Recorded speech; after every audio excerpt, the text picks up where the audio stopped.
നമസ്കാരം. Kerala public service commission വിദ്യാഭ്യാസ വകുപ്പിൽ കോളേജ് അസിസ്റ്റന്റ് തസ്തികയിലേക്ക് നിയമനത്തിനായി വിജ്ഞാപനം പുറപ്പെടുവിച്ചിരിക്കുന്നു. കാറ്റഗറി നമ്പർ 38/2026 ആയിട്ടാണ് ഈ വിജ്ഞാപനം പുറത്തിറങ്ങിയിരിക്കുന്നത്. നേരിട്ടുള്ള നിയമന രീതിയിലൂടെയാണ് ഈ തസ്തികയിലേക്കുള്ള നിയമനം നടത്തുക. സംസ്ഥാനത്തെ ഉയർന്ന വിദ്യാഭ്യാസ വകുപ്പിന്റെ കീഴിലുള്ള സർക്കാർ കോളേജുകളിൽ ഒഴിവുവരുന്ന തസ്തികയിലേക്കാണ് ഈ റാങ്ക് ലിസ്റ്റ് ഉപയോഗിക്കുക. അപേക്ഷ സമർപ്പിക്കുന്നതിന് മുമ്പ് ഉദ്യോഗാർത്ഥികൾ വിജ്ഞാപനത്തിൽ പറഞ്ഞിരിക്കുന്ന എല്ലാ നിബന്ധനകളും കൃത്യമായി വായിച്ച് മനസ്സിലാക്കേണ്ടത് അത്യാവശ്യമാണ്. ഈ റിക്രൂട്ട്മെന്റിന്റെ വിശദവിവരത്തിലോട്ട് കിടക്കും മുമ്പായിട്ട് ചാനലിൽ വീഡിയോ ആദ്യമായിട്ട് കാണുന്നവർ സബ്സ്ക്രൈബ് ചെയ്യുക. തൊട്ടടുത്ത് കാണുന്ന ബെല്ലൈക്കൺ അമർത്താനും മറക്കരുത്. കൂടാതെ ജോലി അന്വേഷിക്കുന്ന നിങ്ങളുടെ സുഹൃത്തുക്കളിലേക്ക് ഷെയർ എത്തിക്കുക. വീഡിയോക്ക് ലൈക്ക് ചെയ്ത് സപ്പോർട്ടും തരാം. ഈ റിക്രൂട്ട്മെന്റിന്റെ സാലറി സ്കെയിൽ വരുന്നത് 55,200 രൂപ മുതൽ 1,15,300 രൂപ വരെയാണ് തസ്തികയിലേക്ക് അനുവദിച്ചിരിക്കുന്നത്. നിലവിൽ ഈ വിജ്ഞാപനത്തിൽ ഒരു ഒഴിവ് മാത്രമാണ് റിപ്പോർട്ട് ചെയ്തിരിക്കുന്നത്. ഇത് സ്ത്രീകൾക്കായി മാത്രം സംവരണം ചെയ്തിട്ടുള്ള ഒഴിവാണ്. പട്ടികജാതി പട്ടികവർഗ വിഭാഗത്തിൽപ്പെട്ട വനിതകൾക്ക് ഈ ഒഴിവിലേക്ക് അപേക്ഷിക്കാൻ അവസരമുണ്ട്. സംവരണ വിഭാഗത്തിൽപ്പെട്ട ഉദ്യോഗാർത്ഥികൾക്ക് മാത്രമാണ് ഈ തസ്തികയിലേക്ക് അപേക്ഷിക്കാൻ കഴിയുക. ജനറൽ വിഭാഗത്തിലുള്ളവർക്ക് മറ്റ് സംവരണ വിഭാഗത്തിലുള്ളവർക്കും ഈ ഒഴിവിലേക്ക് അപേക്ഷിക്കാൻ സാധിക്കില്ല. ഇനി റിക്രൂട്ട്മെന്റിന്റെ പ്രായപരിധി കാണാം. പ്രായപരിധി സംബന്ധിച്ച നിബന്ധനകൾ കൃത്യമായി പാലിക്കേണ്ടതാണ്.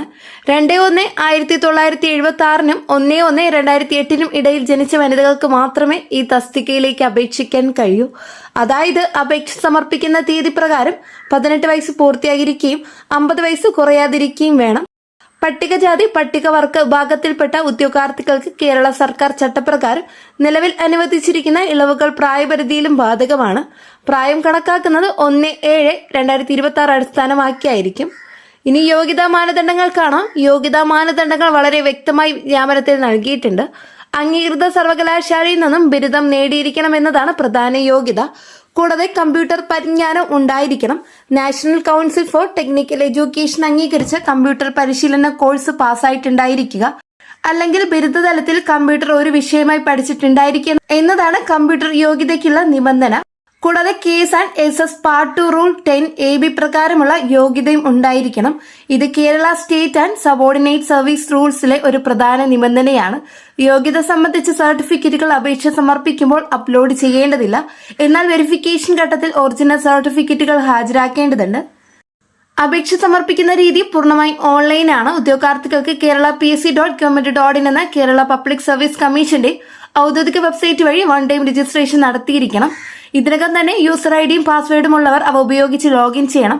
പ്രൊഫൈൽ പേജിൽ നിന്ന് കാറ്റഗറി നമ്പറായ 38/2026 എതിർവശമുള്ള അപ്ലൈ നൗ ലിങ്കിൽ ക്ലിക്ക് ചെയ്ത് അപേക്ഷ ഫോം പൂരിപ്പിക്കണം. ഫോട്ടോ അപ്ലോഡ് ചെയ്യുമ്പോൾ കഴിഞ്ഞ 6 മാസത്തിനുള്ളിൽ എടുത്ത ഫോട്ടോ ആയിരിക്കണം. ഫോട്ടോയുടെ പേരും എടുത്ത തീയതിയും ഫോട്ടോയുടെ താഴെ രേഖപ്പെടുത്തിയിരിക്കണം. 2012 ജനുവരി 1 മുതൽ അപ്ലോഡ് ചെയ്ത ഫോട്ടോയ്ക്ക് 10 വർഷം വരെ കാലാവധിയുണ്ട്. പുതിയ ഫോട്ടോ അപ്ലോഡ് ചെയ്യുന്നവർ 6 മാസത്തിന് ശേഷം വീണ്ടും ഫോട്ടോ അപ്ലോഡ് ചെയ്യണം. അപേക്ഷയിൽ തെറ്റായ വിവരങ്ങൾ നൽകിയാൽ അത് നിയമ നടപടികൾക്ക് കാരണമാകും. അപേക്ഷ സമർപ്പിക്കുന്നതിന് അവസാന തീയതി വരുന്നത് 1/7/2026 ബുധനാഴ്ച രാത്രി 12 മണി വരെയാണ്. അതിനാൽ ഉദ്യോഗാർത്ഥികൾ അവസാന നിമിഷം വരെ കാത്തിരിക്കാതെ നേരത്തെ തന്നെ അപേക്ഷ സമർപ്പിക്കണം. അപേക്ഷ സമർപ്പിച്ചതിന് ശേഷം അതിന്റെ പ്രിന്റൌട്ട് അല്ലെങ്കിൽ സോഫ്റ്റ് കോപ്പി സൂക്ഷിക്കേണ്ടതാണ്. അപേക്ഷ ഫോറത്തിൽ നൽകിയ മൊബൈൽ നമ്പറും ഇമെയിൽ വിലാസവും എപ്പോഴും സജീവമായി നിലനിർത്തേണ്ടതുണ്ട്. കമ്മീഷനിൽ നിന്നുള്ള ആശയവിനിമയങ്ങൾ ഈ നമ്പറിലേക്കുള്ള ഇമെയിലിലേക്കായിരിക്കും അയക്കുക.